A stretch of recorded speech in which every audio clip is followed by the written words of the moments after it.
What is that share? Yeah. Didn't say share. Let's see. You gotta get right next to me. I am. Yeah, we got chargers everywhere. Oh, Dad, Just put it right here like this. Dad, can I have the orange cheesecake now? Lord. Hey, are we live? We are We live. are Y'all get live to see. parenting. Like straight kids singing in the bathtub, kids begging for cake after they done had all kind of, you know what I mean? Like, yeah, we real life out here. Um, yeah, but we are going live tonight in lieu of podcast. Um, what you doing, babe? I don't know what I did. Hold on. There we go. Okay, I yeah. thought I was Get out making the it bigger. get out of the way. We're going live tonight in lieu of our pre-recorded podcast. Man, just wanted to throw a curveball tonight, but also knowing that life throws curveball and scheduling challenges, so we Yeah. decided that we wanted to just Well, do a actually, we live. tried to record, and this conversation I feel like is just better organically. Yeah, To be honest, there's true. so much to it, and we'll probably break it up into different episodes and segments. So definitely, if you're not watching it live, you watch it later. Drop your comments, ask questions, so we know how to follow up on what we start tonight. Yeah, no doubt, man. So this is the Relentless Love Podcast, Yes. live from our living room couch, season 2, and this is Faith, right? Right? Did we name Yeah, it? What we marriage name and it? faith, Marriage and Faith, right? part Just one. yeah, because this is a It's conversation, deep. man. It's deep, y'all. Yeah, just the importance of the challenges of the dynamics of faith in general. We're not boxing faith into denomination or any type of belief system. Ours is one of faith in following Jesus Christ and discipleship in Him. Your faith may land in some other, space or place, but it's the importance of having conversation around it with the one that you are married with and doing life Yeah. with. And when that doesn't happen, or when we're not on one accord, some of the tension that it may cause. And so Yeah. we kind of want to have a conversation around that.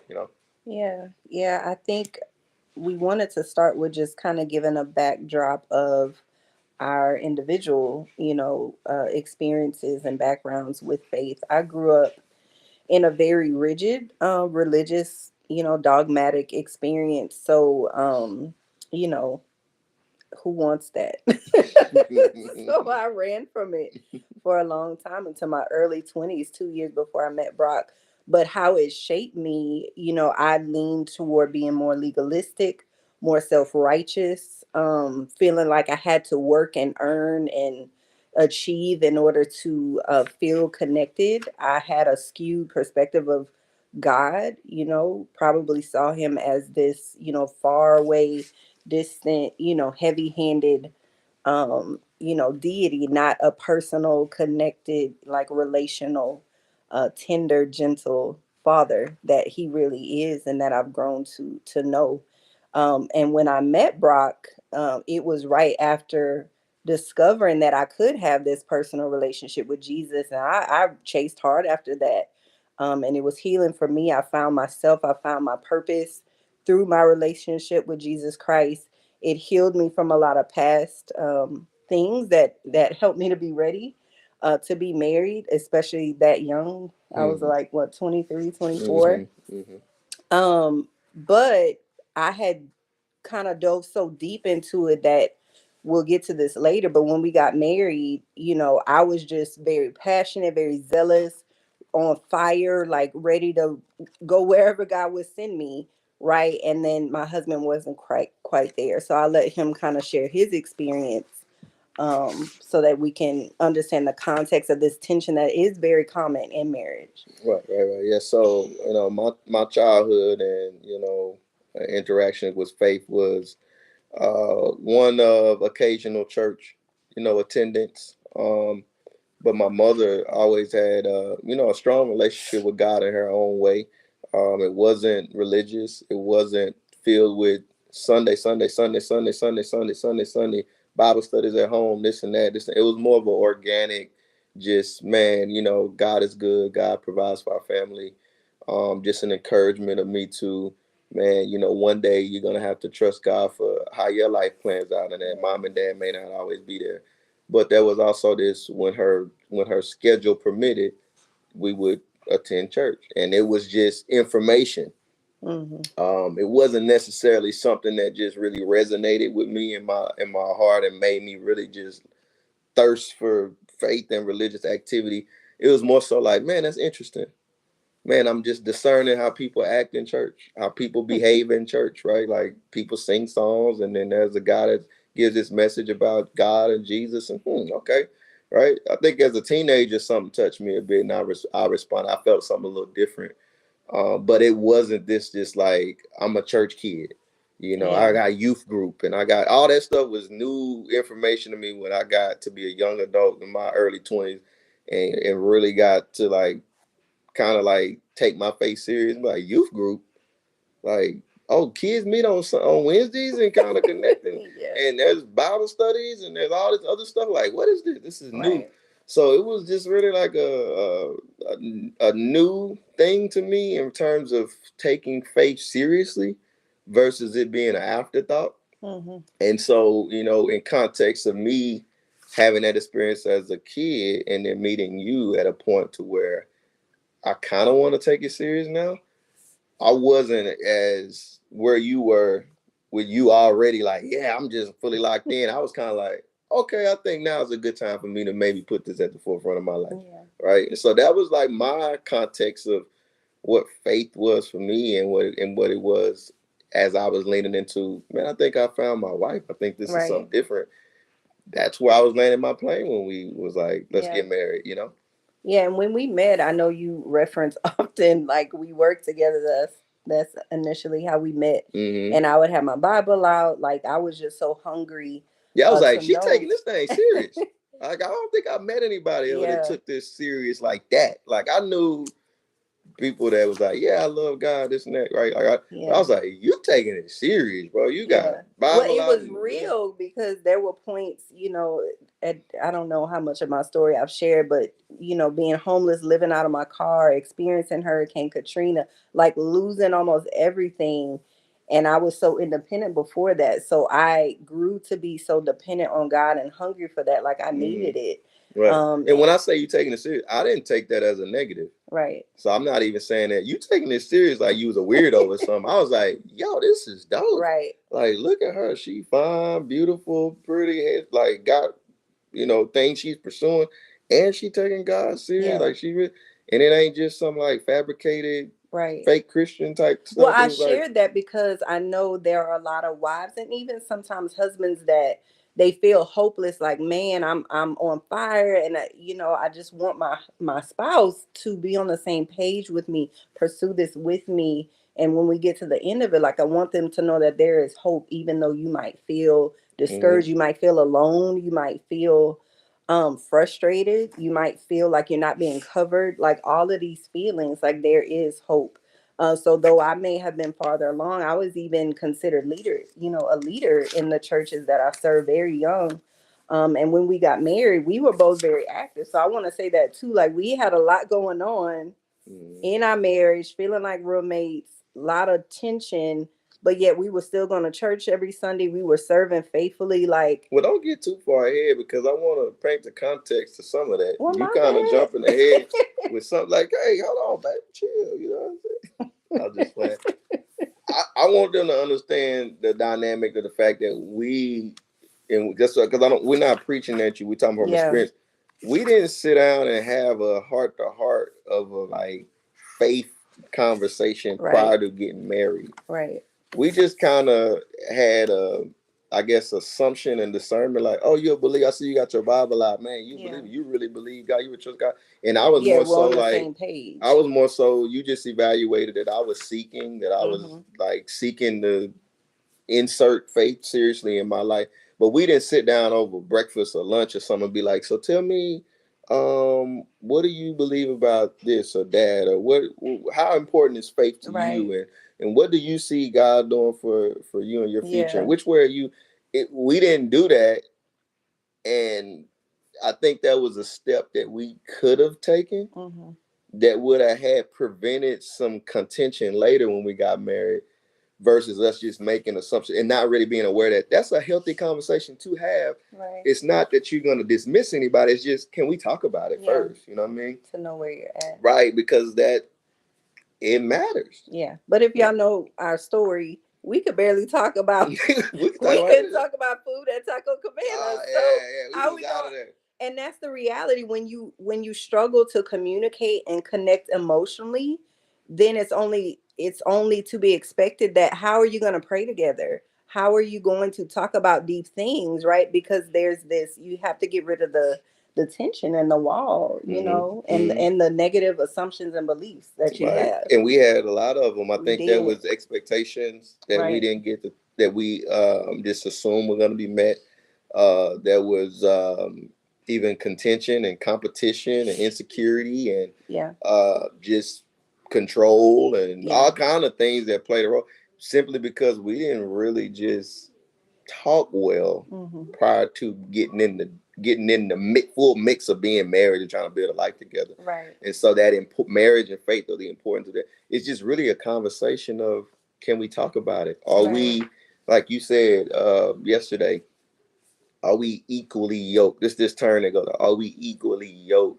And we want to kind of unpack that because we hear that statement, especially in the Christian realm, and all the time, like, are we equally yoked? Are we equally yoked? Are y'all equally yoked? Y'all don't. Well, what does that mean, right? And how do you determine that? Right. And what does that look like? Because that's kind of the tension Right. that comes up. Is that really, are we on the same page? Is what it really Hmm. means. I don't know if you want to unpack that or not, but Yeah, what I does that mean, mean? you gave a good illustration, but I want to start by the context of usually that question Let is me hold this, baby. posed. Let me hold it. We need to get that basket, Chloe. We're gonna be real ghetto. That Give me that basket's gonna be basket. too hot. Just put it here. This is the best angle right Y'all here. see how he's talking to me? See, you I hear his ain't talking no tone. way. I'm just being direct. No, that's not a good angle. But this is not, because we over here on the left. We need to be centered All right. like this. Okay, honey. Let me be digital. Um. See, I forgot what I was saying. He's We back talking right. about we was talking about being equally yoked. Yes. So usually the question is posed in the context. Well, biblically it's talking about don't be yoked to an unbeliever, meaning someone who doesn't share your faith altogether, right? You're completely on the wrong page, and we'll talk about that. But for us and a lot of couples who do share the same faith, you can be unequally yoked when you're just, again, like Brock said, we haven't talked and we're not on the same page, or maybe one is a little further along and then you're feeling that tension. So give them the illustration of what the yoke actually meant symbolically and Yeah. actually practically in the Bible. Yeah, it was just about just cattle plantation, farming, agriculture, and having your cattle being yoked up equally, right? Same power, same stature, same capacity. Girls, if y'all gonna be right here, I'm sorry, y'all. If y'all gonna be right here, you need to be respectful and mindful. Y'all see what's doing some things right Y'all here. can come say You can hi, you can but say hi, but give us some space to do what we're doing. Nobody. All right. If y'all cannot respect our space and honor it, then you need to go in your room and play and talk, or go somewhere else. Okay. Okay, I'll say hello. Say hi I'll and say then let us hi. do our thing. All right. Hurry, Chloe. Hello, YouTube. Hi. All right. Thank y'all. That was Chloe and Sinai. All right. So yeah, just having, you can't yoke a horse with a oxen and think they're gonna pull at the same power, the same Right. strength, or move in the same way. You can't put a donkey and a bull together. One's gonna be taller, shorter. One's gonna have more power, and they're gonna plow the field and mess the field up. So Mm-hmm. the yoke was what connected them together on their necks. And when you're equally yoked, we're going in the same way. We're going in the same path. We're accomplishing the same goal, and we are striding in a similar way. Mm-hmm. Well, that's similar to this. If Dominique's pulling that way, Yeah. and I'm pulling this way, how are we gonna accomplish what we set out to be together to do Right. if we're unequally yoked? Right. But also it's putting strain because as we're pulling with that wooden block around our neck, it's like almost choking you and choking the life out of you. It's stress, it's strain, it's tension. So even though there's not a physical yoke around us, Girls, go in your room, we please. feel it. We feel the tension. We feel the strife, right? Whenever we're not equally yoked. Yep. Why you don't need to hold it, baby? Just sit it right here.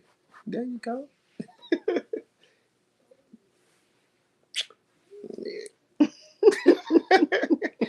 Yeah, so that was conversations that we kind of didn't really process in terms of faith. So when we got married, there were just certain expectations and Yeah. vibes and perspectives and outlooks on what our marriage was going to look like and the roles and what role would play. And then again, some of the context of, man, you were kind of more further along and more passionate and more committed in your faith and belief system. And I was just kind of like, yeah, this is a new world to me. Yeah. I'm just trying to figure it out. I don't really know all these things, but I just know something's missing and I need to lean Yeah. in to this a It little was bit. kind of this attitude. It don't take all of that. Like, that's weird. That's, Yeah, it was like, this So is I extra. felt a lot of judgment. I felt like I couldn't show up authentically. I wasn't trying to mimic anybody. I was being who God had shaped me into. And so I felt like I had to cut that off in order to connect with you. And so that created a lot of frustration. I felt stifled. I felt resentful after a while. And again, we're not connecting on that level Mm-hmm. where I'm feeling enriched and coming alive and getting clarity and Mm-hmm. vision. But then I can't talk to you about it. I can't experience it with you. So it felt lonely at Mm-hmm. times.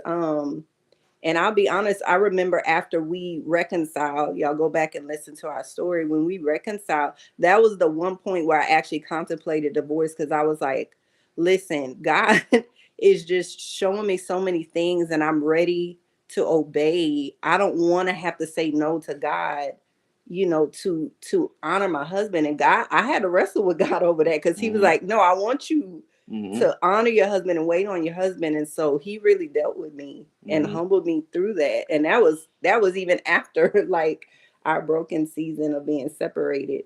But he taught me a lot. I joke a lot that when I studied missions at Christ for the Nations, I learned more about marriage than Mm-hmm. about missions and cross culture. Because how am I going to go across the world and share the gospel, right, and minister to people, and I can't humble myself and like show compassion toward my husband? So God Mm-hmm. really, really transformed my heart, renewed my mind, and that equipped me for service and ministry. Mm-hmm. Yeah, yeah, yeah. I mean, I remember those days because I remember you feeling that way, but I remember feeling like judged. Yeah. I remember feeling shamed. I remember feeling, in some ways manipulated, and almost like trying to be controlled, in a sense, with faith in Yeah. general. Like, we're not even talking about, just our general life, like bills and raising kids and just kind of trying to survive and be newly married, but you gotta think like I'm new in my faith journey Right.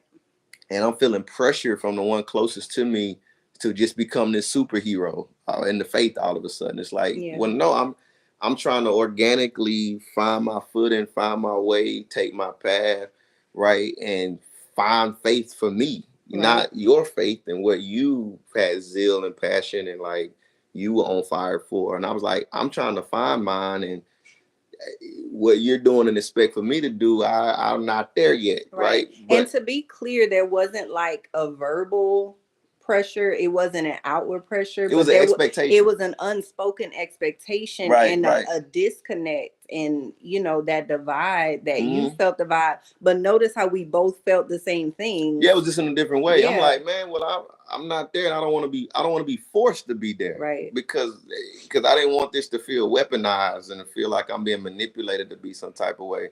But then I also felt the insecurities of, okay, well, you got your people group that move how you move and do your thing, and I'm just kind of over here feeling like I'm the outcast, or I'm the one that don't get it. I'm the Yeah. one that's not tapped in. Or I'm the one that's not.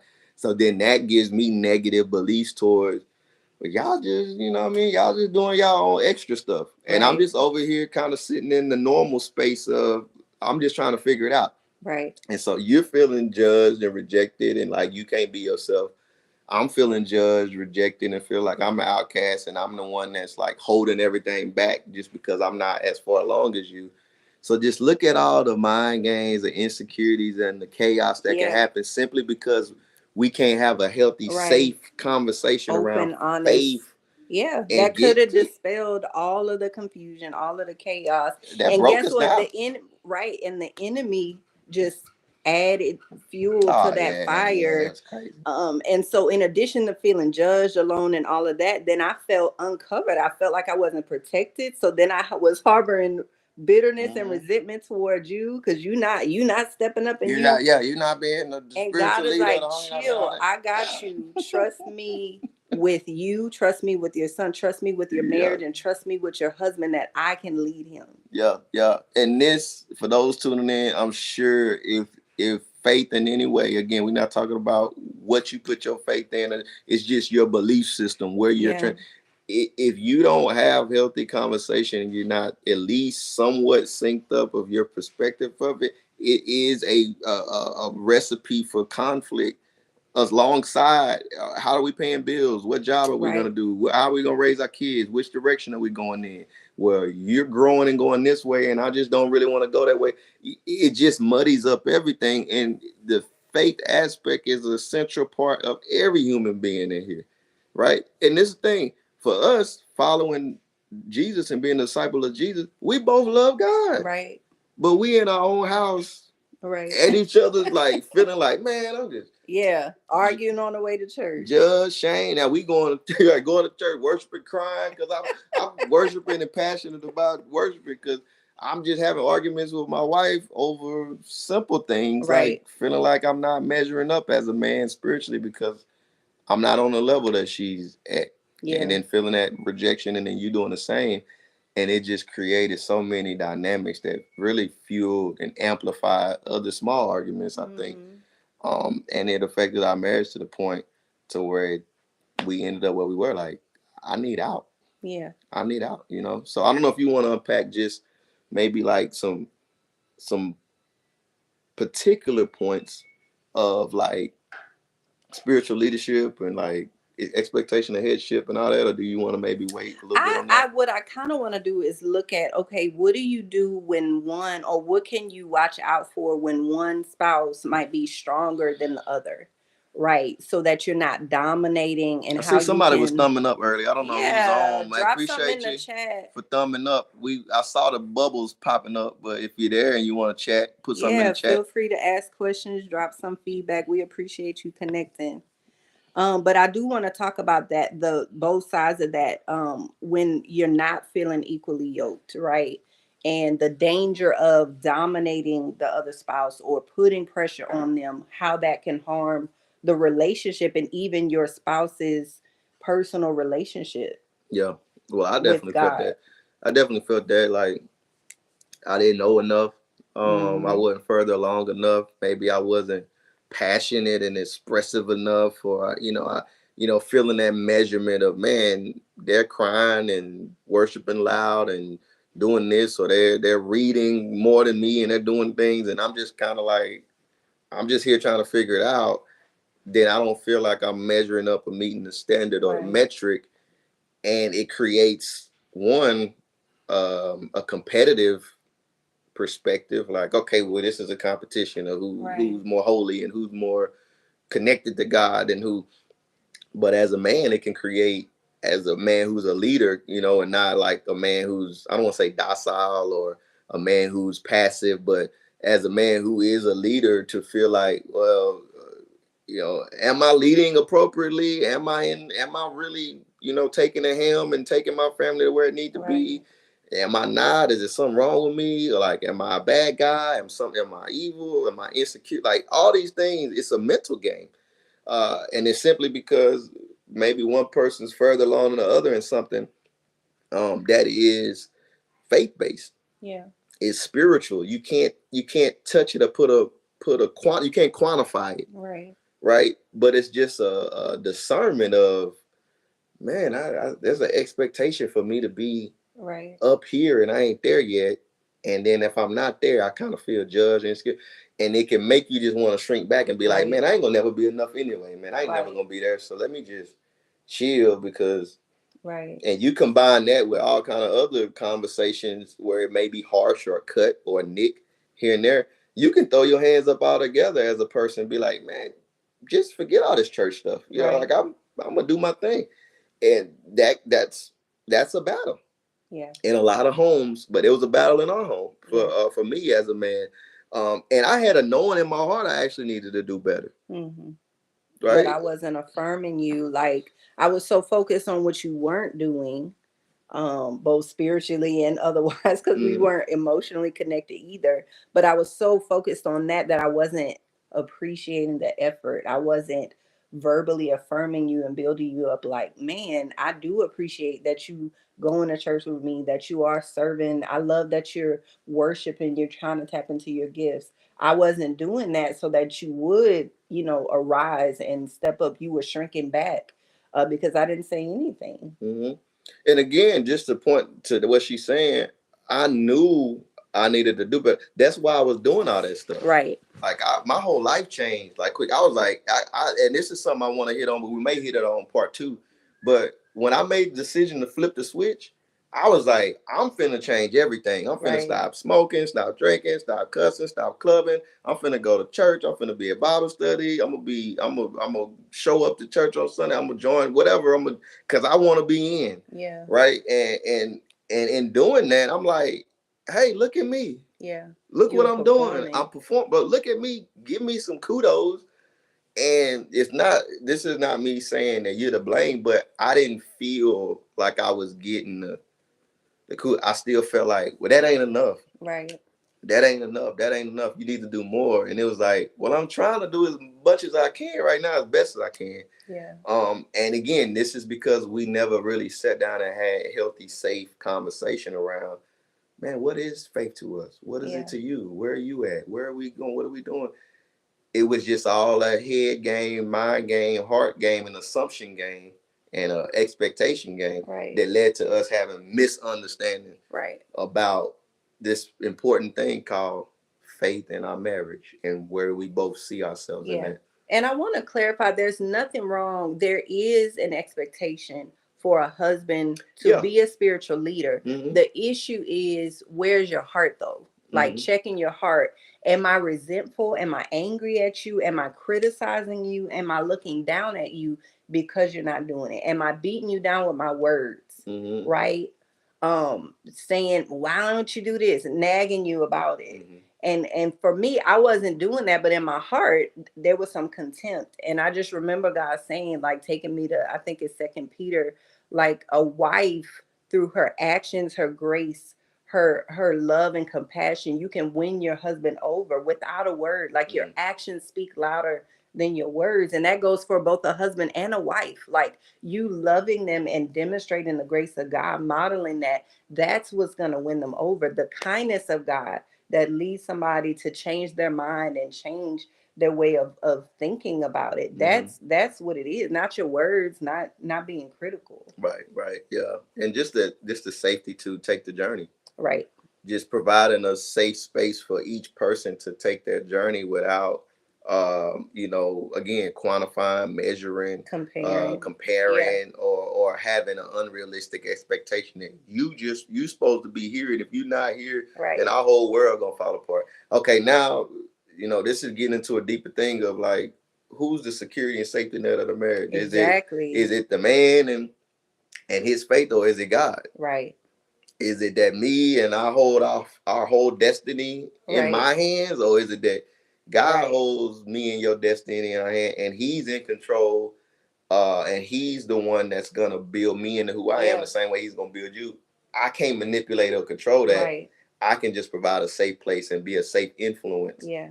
to it, versus trying to be like, get right with God, do it this way, Right. be this way, level up. Like, don't do that. Don't do that to each And other. here, Like, so on the flip side of that, the tricky thing too is that strong spouse might put so much faith in their prayer life or their relationship that man, I'm gonna pray hard enough, and God's gonna do what He wants to do, whether you praying or not. We can partner with God in prayer, but God cares more about you getting your heart mm-hmm, toward your spouse right than you doing all of that religious activity. mm-hmm, And so sometimes we can be the barrier, we can be the stumbling block for our spouse mm-hmm. because we need to chill and Yeah, yeah, like yeah, dial it back, yeah, right? yeah. And love them, meet them where they are. Because I would even say, like, ask God, like, yes, help me to see my spouse the way you see them, but also where do you think they should be? Right now, where I think they should be, because God's like, Right. man, I was son, gonna I'm do that. so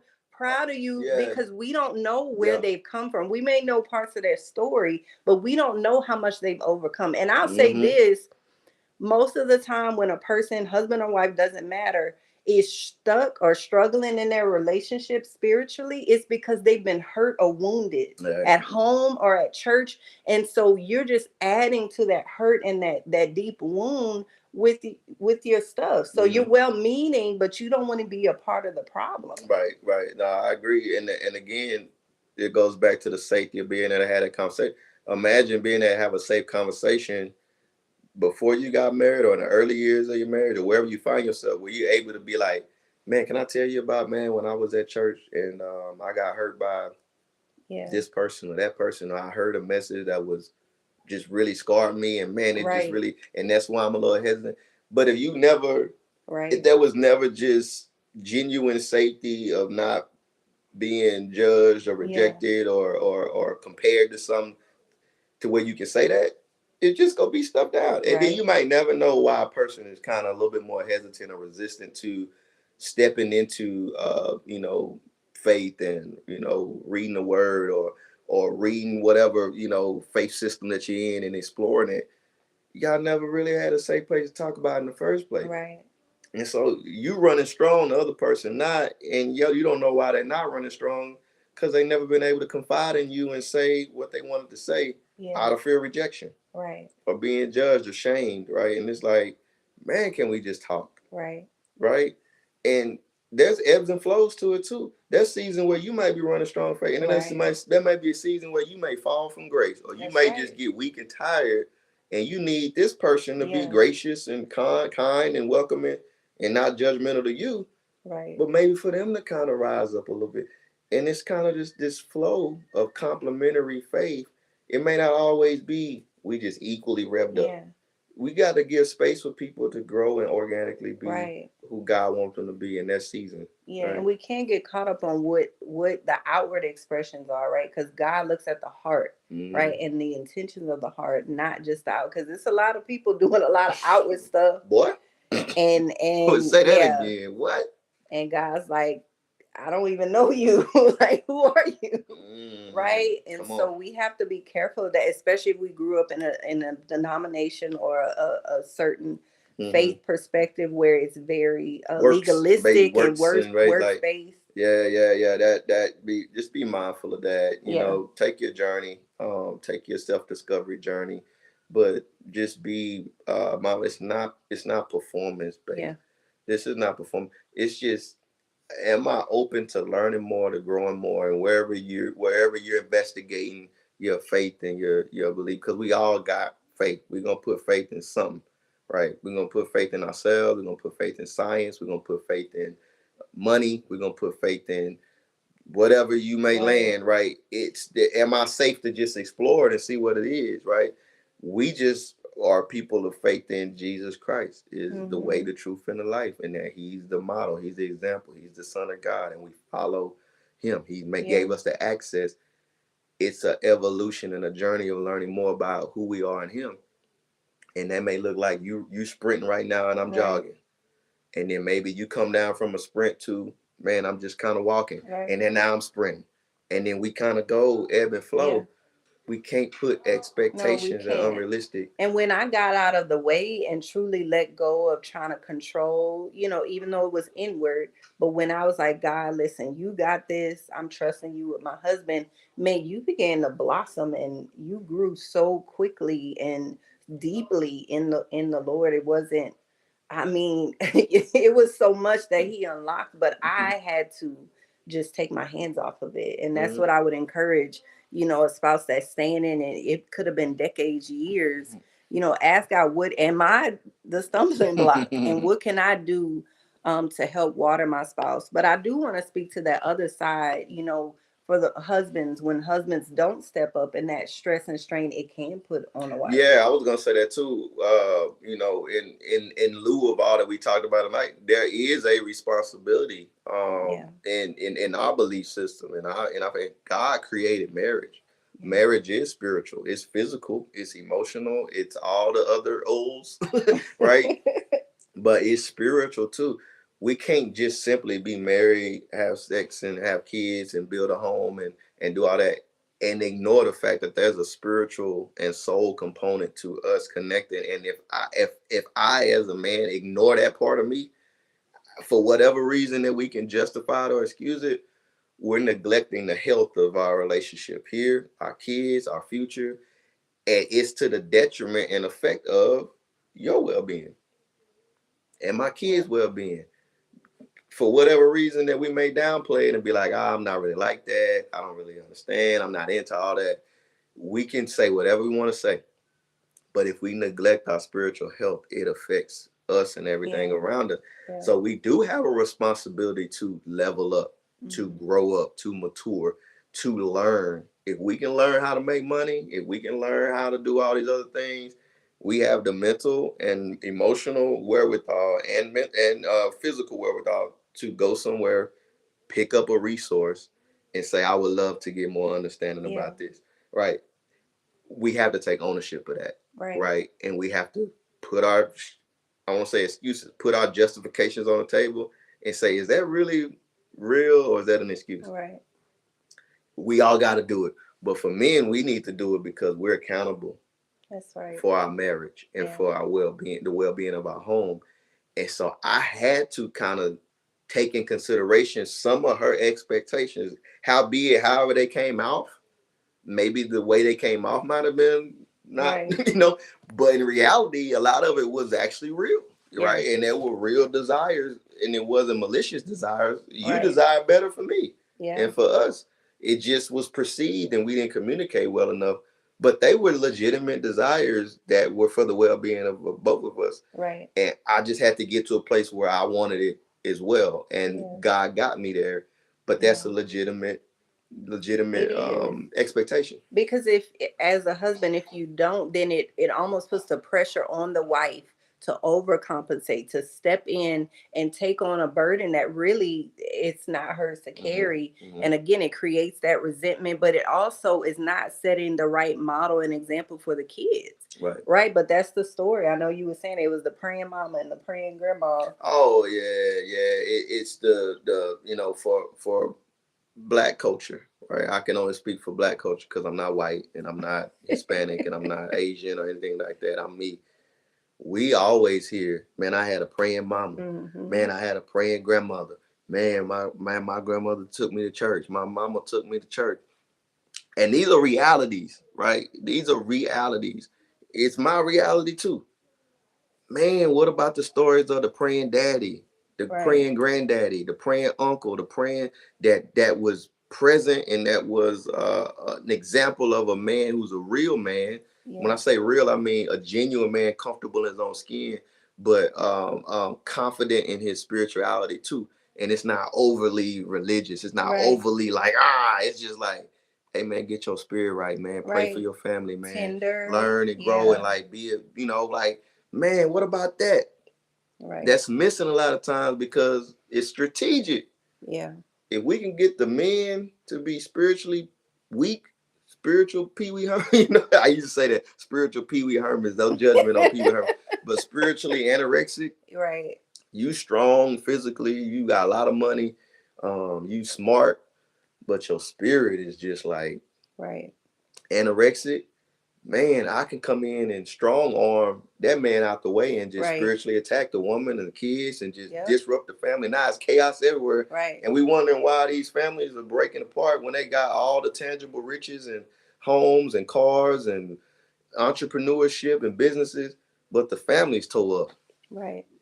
Because a lot of times it's the man and he's not in position spiritually. Right. And that's just, that's a vulnerability. And that's a lot of our culture. Yeah. We got a lot of strong, spiritually strong women who are really passionate and really hungry and thirsty to grow and become who God wants them to be. And a lot of men who are just kind of more like indifferent. Right. Or just complacent and like, man, I don't want to do all that. I just want to be me and be content, not be vulnerable in that area. It's to the detriment of us and our families, you know.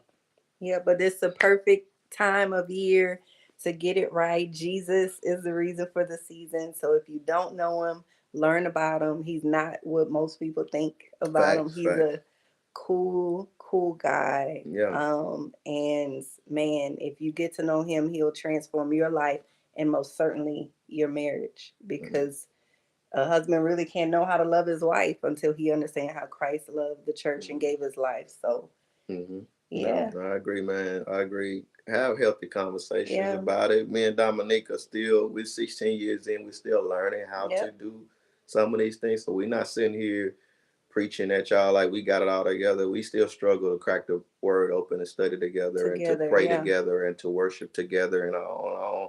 We're working on building that muscle up to be mm-hmm, stronger. We're yeah, aware of it and we're trying, but we understand that it's a fight, mm-hmm, right? And then you have to kind of get uncomfortable and fight for it. And we're trying.